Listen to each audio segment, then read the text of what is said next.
మా తండ్రి గారు నందమూరి తారక రామారావు గారు బీసీ కులాల అభివృద్ధికి, వారి సంక్షేమానికి వారి జీవితాన్ని అంకితం చేసుకున్నటువంటి సందర్భంలో మీరందరూ వారిని మీ హృదయ పీఠాల మీద ప్రతిష్ఠించి నేటి వరకు కూడా వారిని అభిమానిస్తున్నటువంటి సందర్భంలో అన్నా అంటూ నోరారా వారిని పిలిచినటువంటి నేపథ్యంలో వారి బిడ్డగా, మీ ఆడబిడ్డగా మీ ముందు నిలబడి ఉన్నాను అని చెప్పి తెలియజేస్తున్నాను. నాకు సంతృప్తినిచ్చేటువంటి విషయం ఏమిటంటే, మా తండ్రి గారు నందమూరి తారక రామారావు గారు బీసీల అభివృద్ధికి అంకితమై ఉన్నటువంటి సందర్భంలో, అదేవిధంగా బీసీ కులాల అభివృద్ధికి అంకితమైనటువంటి పార్టీలో నేను ఈరోజు కార్యకర్తగా ఉండడం అనేది నిజంగా నాకు చాలా సంతృప్తినిచ్చేటువంటి విషయం. ఇందాక పెద్దలు మాట్లాడుతున్నటువంటి సందర్భంలో తెలియజేశారు, బీసీ కులంలో పుట్టినటువంటి ఒక సాధారణ వ్యక్తి ఇవాళ దేశ ప్రధాని అయ్యారు అని అంటే అది ఒక్క భారతీయ జనతా పార్టీలోనే సాధ్యపడేటువంటి విషయం అని చెప్పి మనం అందరం కూడా గమనించాలి. భారతీయ జనతా పార్టీ 1980వ సంవత్సరంలో ఏర్పడిన నాటి నుండి నేటి వరకు కూడా సమాజంలో ఉన్నటువంటి బడుగు బలహీన వర్గాల వారు, బీసీ కులాలకి చెందినటువంటి వారు, నిమ్న కులాల్లో ఉన్నటువంటి వారి సేవకి అంకితమైనటువంటి విషయం మనందరం కూడా గమనించాలి. ఆ రకంగా సమాజంలో ఉన్నటువంటి అట్టడుగు వర్గాల సేవకి భారతీయ జనతా పార్టీ అంకితమైనటువంటి నేపథ్యంలోనే 10 సంవత్సరాల కాలం భారతీయ జనతా పార్టీ అధికారంలోకి వచ్చిన నాటి నుండి, నరేంద్ర మోడీ గారు ప్రధాని అయిన నాటి నుండి నేటి వరకు ఏ పథకాన్ని తీసుకొని వచ్చినా, ఏ కార్యక్రమానికి శ్రీకారం చుట్టినా అది సమాజంలో ఉన్నటువంటి పేదవారికి, వెనుకబడినటువంటి కులాలకి చెందినటువంటి వారికి, అట్టడుగున ఉన్నటువంటి వర్గాల వారికి సంక్షేమాన్ని అందించే దిశగానే ఉన్నది అనేటువంటి విషయాన్ని మనం అందరం కూడా ఇక్కడ గుర్తించవలసినటువంటి విషయంగా మీకు తెలియజేస్తున్నాను. అనేక కార్యక్రమాలు తీసుకొని వచ్చారు. ఏ కార్యక్రమాన్నైనా సరే వాళ్ళు సమీక్షించుకున్నట్లయితే ఏ ఒక్క కార్యక్రమం కూడా ధనికులకి హితం ఉణగార్చేదిగా ఉండదు అని చెప్పి మనం అందరం కూడా గమనించాలి. ఆ రకంగా ఆది నుండి భారతీయ జనతా పార్టీ పేదలకి వారి సేవకి అంకితమైనటువంటి విషయం మనమందరం కూడా గమనించవలసినటువంటి అవసరం ఉన్నది అని చెప్పి నేను మీకు తెలియజేస్తున్నాను. వెనుకబడినటువంటి కులాలకి చెందినటువంటి వారు సామాజికంగా, ఆర్థికంగా, రాజకీయంగా ఇంకా ముందుకు రావాల్సినటువంటి సందర్భంలో ఆ దిశగా దృష్టి సారిస్తూ బీసీ కులాల్లో ఉన్నటువంటి వారికి సంక్షేమాన్ని అందించడమే పరమావిధిగా భారతీయ జనతా పార్టీ భావిస్తూ నేటి వరకు కూడా సేవ చేస్తున్నటువంటి విషయాన్ని మీ అందరికీ కూడా నేను తెలియజేస్తున్నాను.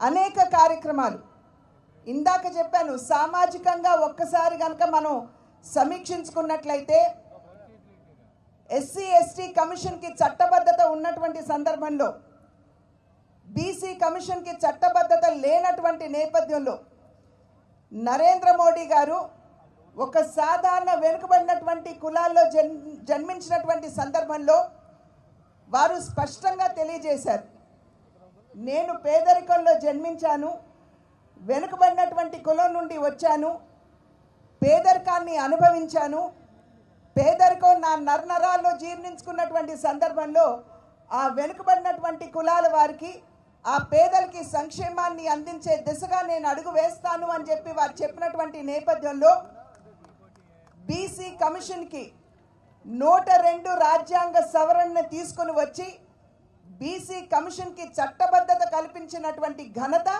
భారతీయ జనతా పార్టీ అధికారానికి, ప్రభుత్వానికి, నరేంద్ర మోడీ గారికి దక్కుతుందని చెప్పి మనం అందరం కూడా గమనించాలి. నిన్న మొన్నటి వరకు బీసీ కులాల్లో ఉన్నటువంటి వారికి న్యాయం జరగకపోతే, మన బిడ్డలకి న్యాయం జరగకపోతే ఎక్కడికి వెళ్ళాలా అని చెప్పి ఆలోచిస్తున్నటువంటి సందర్భంలో ఇవాళ బీసీ కమిషన్కి చట్టబద్ధత కల్పిస్తూ మన బిడ్డలకి ఆ కులాల్లో ఉన్నటువంటి సోదరిమణులందరికీ కూడా న్యాయం చేయించుకునే దిశగా అడుగులు పడినటువంటి విషయం ఇక్కడ ఉన్నటువంటి సోదరిమణులందరూ కూడా గమనించవలసినటువంటి అవసరం ఉన్నది. వెంటనే బీసీ కమిషన్ అధికారులు మాత్రమే కాదు కదా, మంత్రుల్ని సైతం హాజరుపరిచి మన బిడ్డలకి న్యాయం చేయించుకునే దిశగా ఇవాళ బీసీ కమిషన్కి చట్టబద్ధత భారతీయ జనతా పార్టీ ప్రభుత్వం కల్పించినటువంటి విషయాన్ని మీరందరూ కూడా గమనించాలి అని చెప్పి చేస్తున్నటువంటి అభ్యర్థన. అదేవిధంగా నిన్న మొన్నటి వరకు ఉద్యోగాల్లో జనరల్ కేటగిరీలో గనక మన బిడ్డలు ఉత్తీర్ణత పొంది వారికి ఉద్యోగాలు వచ్చినా వారిని వెంటనే బీసీ కేటగిరీలో చేరుస్తూ, అంటే అగ్రవర్ణాలతోటి మన బిడ్డలు పోటీపడి విజయం సాధించినా కూడా బీసీ కులం అని చెప్పి వారిని ఆ కులానికి పరిమితం చేస్తూ మన బిడ్డలకి న్యాయం జరగనటువంటి సందర్భంలో ఆ రకమైనటువంటి వివక్ష తగదు. ఒకవేళ జనరల్ కేటగిరీలో కనుక మన బిడ్డలు అగ్ర కులాలతో కనుక పోటీపడి వారు ఉద్యోగాలు సంపాదించుకుంటే దాన్ని బీసీ కేటగిరీలో చేర్చే అవసరం లేదు అని చెప్పి ఖచ్చితంగా చెప్పినటువంటి ఘనత కూడా నరేంద్ర మోడీ గారికే దక్కుతుందని చెప్పి మనమందరం కూడా గమనించాలి. అంటే మన బిడ్డలకి న్యాయం చేయాలి, బీసీ కులాల్లో ఉన్నటువంటి సోదరిమణులకి న్యాయం చేయాలి అనేటువంటి ఆలోచనతోటి ఏ విధంగా భారతీయ జనతా పార్టీ కృషి చేస్తున్నదో ఒక్కసారి మీరందరూ కూడా ఆలోచించమని చెప్పి నేను వేదిక మీద నుండి చేస్తున్నటువంటి అభ్యర్థన. అదేవిధంగా గ్రేడ్ సి పోస్టులు కనుక ఉన్నట్లయితే ఆ పోస్టులకు కనుక ఉత్తీర్ణులైన తర్వాత వారికి ఇంటర్వ్యూలు అని చెప్పి పెట్టి ఆ ఇంటర్వ్యూలో బీసీ కులానికి చెందినటువంటి బిడ్డలకి న్యాయం చేయనటువంటి పరిస్థితిని మనం దేశంలో నిన్న మొన్నటి వరకు చూసాం. కానీ ఇవాళ నరేంద్ర మోడీ గారు ప్రధాని అయిన తర్వాత ఉత్తీర్ణైనటువంటి గ్రేడ్ సి పోస్టులకి ఉత్తీర్ణైనటువంటి మన బిడ్డలకి తిరిగి మీరు ఇంటర్వ్యూ పెట్టరాదు, వెంటనే వారికి ఉద్యోగాలు ఇవ్వాలి అని చెప్పి గట్టిగా చెప్పినటువంటి నాయకత్వం భారతీయ జనతా పార్టీ దగ్గర ఉన్నదని చెప్పి మీ అందరికీ కూడా నేను తెలియజేసుకుంటున్నాను. అదేవిధంగా విద్యాపరంగా చూసుకున్నట్లయితే నిన్న మొన్నటి వరకు మరి అటు సైనిక్ స్కూల్స్లో కావచ్చు, కేంద్రీయ విద్యాలయాల్లో కావచ్చు, జవహర్ నవోదయ విద్యాలయాల్లో కావచ్చు, బీసీ కులాలకు చెందినటువంటి బిడ్డలకి ఎటువంటి రిజర్వేషన్ లేదు.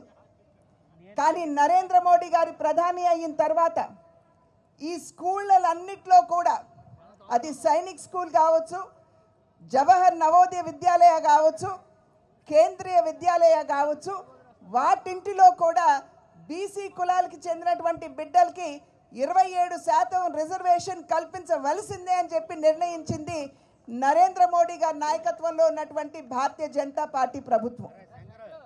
Post matric, pre matric scholarship మనందరికీ తెలుసు. ఇవాళ ప్రీ మెట్రిక్ స్కాలర్షిప్లు అయితే దేశంలో 3.5 కోట్ల మంది మన బిడ్డలకి దగ్గర 7,500 కోట్ల రూపాయల స్కాలర్షిప్లు కేంద్ర ప్రభుత్వం మన బిడ్డలకు అందిస్తున్నటువంటి విషయాన్ని మనం అందరం కూడా ఇక్కడ గమనించాలి. అదేవిధంగా గవర్నమెంట్ రికగ్నైజ్డ్ కాలేజెస్, ప్రభుత్వం కనుక ఆ కాలేజ్కి రికగ్నిషన్ ఇచ్చినట్లయితే, అదేవిధంగా ప్రభుత్వ కాలేజీలు అయినట్లయితే పోస్ట్ మెట్రిక్ స్కాలర్షిప్ కూడా భారతీయ జనతా ప్రభుత్వం ఇస్తున్నటువంటి నేపథ్యం మీరందరూ కూడా గుర్తించాలి అని చెప్పి మీ అందరికీ కూడా చేస్తున్నటువంటి అభ్యర్థన. ఇది సామాజికంగా, విద్యాపరంగా మన కులాల్లో ఉన్నటువంటి మన బిడ్డలకి బంగారు భవిష్యత్తుని ఏర్పాటు చేయాలి అనేటువంటి ఆలోచనతోటి ఈ నిర్ణయాలు చేసినట్లయితే ఆర్థిక పరంగా కూడా మన బిడ్డల్ని వాళ్ళ కాళ్ళ మీద వారు నిలబడే విధంగా ఆత్మస్థైర్యాన్ని పెంచేటువంటి అనేక కార్యక్రమాలు భారతీయ జనతా పార్టీ ప్రభుత్వం కూడా చేపట్టింది. మరి national BC finance and development corporation, దాని ద్వారా ఇవాళ ఔత్సాహిక పనులైనటువంటి మన బిడ్డలు పరిశ్రమలు పెట్టాలన్నా లేదా వ్యాపారాలు చేయాలన్నా వారికి సరసమైనటువంటి వడ్డీకే ఇవాళ వాళ్ళకి లోన్లు ఇచ్చేటువంటి వెసులుబాటు కూడా నరేంద్ర మోడీ గారు కల్పించినటువంటి విషయం మీ అందరి ముందు నేను ఇవాళ ఉంచుతున్నాను.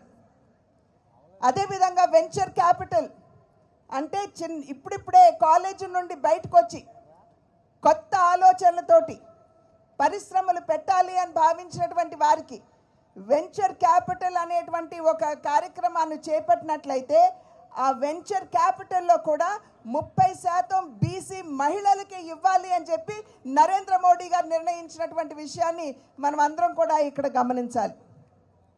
కనుక కేవలం సామాజికంగా విద్యాపరంగా మాత్రమే కాకుండా మన బిడ్డల్ని ఔత్సాహిక పారిశ్రామికవేత్తలుగా వ్యాపారవేత్తలుగా తీర్చిదిద్దాలి అనేటువంటి సంకల్పంతో నరేంద్ర మోడీ నాయకత్వంలో ఉన్నటువంటి భారతీయ జనతా పార్టీ ప్రభుత్వం అనేక కార్యక్రమాలు చేపట్టినటువంటి విషయాన్ని మనం అందరం కూడా గమనించాలి. ఇది బీసీ చైతన్య సభ. ఇక్కడ మనం అందరం కూడా బీసీలకు చెందినటువంటి సమగ్రాభివృద్ధికి ఏ విధంగా కేంద్ర ప్రభుత్వం భారతీయ జనతా పార్టీ నాయకత్వంలో ఉన్నటువంటి ప్రభుత్వం కృషి చేస్తుందో వాటన్నిటి పట్ల అవగాహన పెంచుకోవడానికి మనం అందరం కూడా ఇక్కడ చేరున్నాం, సమావేశమయ్యాం. అదే సందర్భంలో రాష్ట్రంలో మన కులాల వారికి జరుగుతున్నటువంటి అన్యాయాన్ని కూడా ఒక్కసారి నెమరు వేసుకోవాలి. జగన్మోహన్ రెడ్డి గారు ఆనాడు పాదయాత్ర సందర్భంలో అనేక వాగ్దానాలు చేశారు. ఇవాళ రాష్ట్ర ప్రభుత్వాన్ని జగన్మోహన్ రెడ్డి గారికి వేసేటువంటి ప్రశ్న, మరి నరేంద్ర మోడీ గారు బీసీ కులాల్లో ఉన్నటువంటి సోదరీమణులకి మన బిడ్డలకి న్యాయం చేయాలి అనేటువంటి లక్ష్యంతో బీసీ కమిషన్కి చట్టబద్ధత కల్పించినట్లయితే మన రాష్ట్రంలో ఇక్కడ ఉన్నటువంటి బీసీ కమిషన్కి మీరు ఎందుకు చట్టబద్ధత కల్పించలేదు అని చెప్పి భారతీయ జనతా పార్టీ ప్రశ్నిస్తుంది. అంటే ఏ కోసానా కూడా మీరు బీసీ కులాల్లో ఉన్నటువంటి సోదరీమణులకి బిడ్డలకి న్యాయం చేయాలి అనేటువంటి ఆలోచన ఉన్నట్లయితే మీరు ఖచ్చితంగా దానికి చట్టబద్ధత కల్పించేవారు. కానీ మీరు చట్టబద్ధత కల్పించడం లేదు అంటే ఈ కులాల యొక్క అభివృద్ధి పట్ల మీకు ఎంత చిన్న చూపు ఉన్నదో ఈ చర్య ద్వారా అందరికీ అర్థమవుతుంది అని చెప్పి వారికి తెలియజేస్తున్నాను. అదేవిధంగా వారు చెప్పారు, మరి విశ్వకర్మ స్వర్ణకారులు ఎవరైతే ఉన్నారు తాళిబొట్టులు చేసేటువంటి పేటెంట్ రైట్ వారికే ఇస్తానని చెప్పి ఆనాడు జగన్మోహన్ రెడ్డి గారు వాగ్దానం చేశారు. మరి ఇవాల్టి వరకు మీరు ఎందుకు ఆ వాగ్దానం నెరవేర్చడం లేదు అని చెప్పి ఇక్కడ ఉన్నటువంటి బీసీ సోదరీమణులందరూ కూడా మీకు వేస్తున్నటువంటి ప్రశ్న. అదేవిధంగా 45 సంవత్సరాలు పైబడినటువంటి విశ్వకర్మలందరికీ కూడా నేను 3000 రూపాయల పెన్షన్ ఇస్తాను అని చెప్పి ఆనాడు మీరు చెప్పారు. కానీ ఇవాళ ఒక్కరికైనా వస్తున్నదా అని చెప్పి భారతీయ జనతా పార్టీ వేస్తున్నటువంటి ప్రశ్న.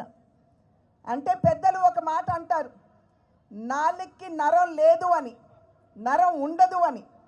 కనుక నాలుగుకి నరం లేదు కాబట్టి ఎటు పడితే అటు మడత పెడుతూ అప్పుడిచ్చిన వాగ్దానాన్ని మర్చిపోయి మరి ఇవాళ బీసీ కులాల్ని వేలెత్తి చూపుతూ నా బీసీ సోదరులు అని చెప్పి ఏ నైతిక హక్కుతోటి మీరు ఆ మాట అంటున్నారని చెప్పి వేస్తున్నటువంటి ప్రశ్న. మరిన్ని వీడియోస్ కోసం ఛానల్ ని సబ్స్క్రైబ్ చేయండి, లేటెస్ట్ అప్డేట్స్ కోసం వాట్సాప్ ఛానల్ ని ఫాలో చేయండి అండ్ లింక్ డిస్క్రిప్షన్ లో ఉంది.